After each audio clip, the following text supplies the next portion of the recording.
Kalau kamu tahu, ada penemuan yang bikin mimpi gila-gilaan jadi kenyataan. Organ tubuh kamu yang rusak bisa tumbuh lagi, cukup dari sel kulit biasa aja.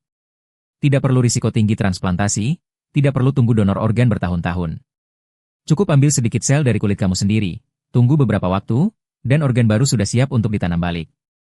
Ini bukan cerita fiksi ilmiah lagi, teman. Ini sesuatu yang benar-benar sedang dikembangkan oleh para ilmuwan di seluruh dunia. Dan ceritanya dimulai dari sesuatu yang benar-benar mengubah cara kita memahami tubuh manusia. Sejak awal abad ke-21, para peneliti mulai menyadari sesuatu yang benar-benar menggemparkan dunia sains. Sel-sel tubuh kita ternyata bukan statis dan terkunci dalam fungsinya. Sel kulit kamu yang sebenarnya hanya bertugas melindungi tubuh aja, ternyata punya potensi tersembunyi untuk berubah jadi jenis sel lain. Bayangkan aja, sel yang kamu kira tugasnya cuma satu, ternyata bisa berubah total jadi sel organ jantung, atau ginjal, atau bahkan jadi hati. Penemuan ini mengubah total paradigma biologi sel yang selama ribuan tahun dianut oleh dunia sains. Dan itulah yang membuka pintu untuk semua kemungkinan yang ada sekarang. Terobosan pertama yang nyata datang pada tahun 2006.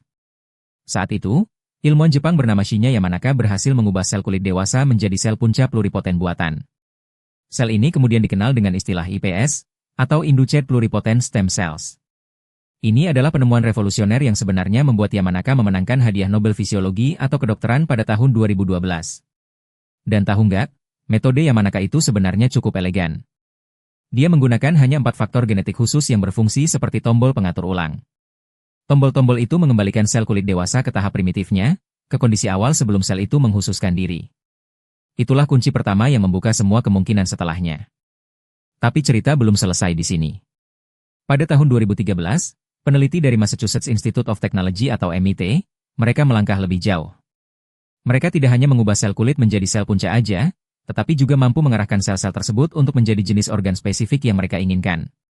Tim mereka berhasil membuat jantung mini yang fungsional dari sel kulit, meskipun masih dalam skala laboratorium dengan ukuran yang sangat kecil. Tapi bayangkan, mereka berhasil membuat organ yang paling vital dalam tubuh, jantung, dari sel kulit biasa. Dan jantung mini itu bisa bekerja. Bukan hanya bentuk aja, tapi bisa berdetak, bisa melakukan fungsinya.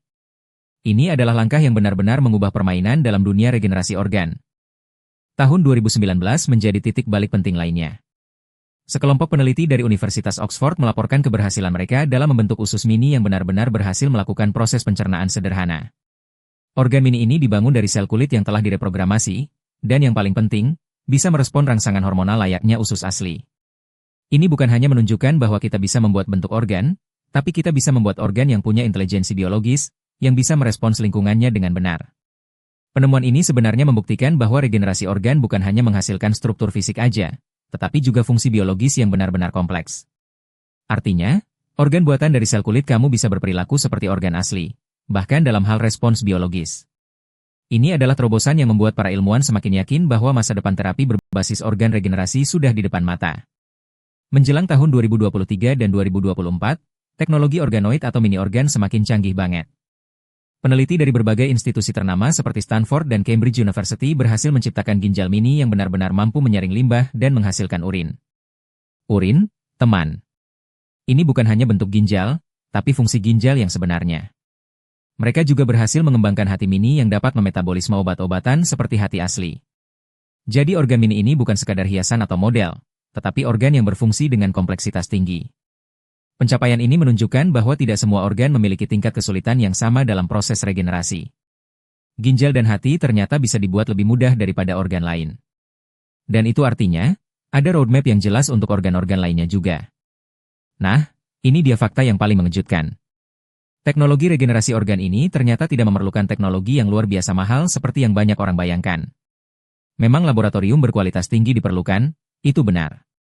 Tapi biaya produksi organ mini terus menurun seiring dengan meningkatnya pengalaman dan otomasi proses. Bayangkan, 20 tahun lalu, sesuatu yang orang bilang mustahil jadi nyata dan semakin murah.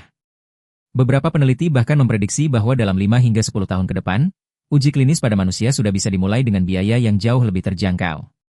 Dan dalam 20 tahun, terapi berbasis organ yang diregenerasi dari sel kulit kamu sendiri bisa menjadi prosedur medis standar, seucapan dengan operasi normal hari ini.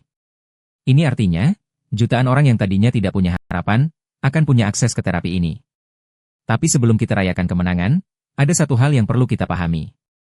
Penemuan ini membuka harapan baru yang sangat besar bagi jutaan pasien yang menunggu transplantasi organ. Tapi perjalanan menuju aplikasi klinis yang penuh masih membutuhkan riset etika yang cermat, regulasi pemerintah yang jelas, dan validasi keamanan jangka panjang. Artinya, kita tidak bisa langsung tancap gas tanpa melihat semua kemungkinan risiko. Peneliti harus memastikan bahwa organ yang dibuat dari sel kulit kamu aman, tidak akan menimbulkan kanker, tidak akan ditolak oleh tubuh.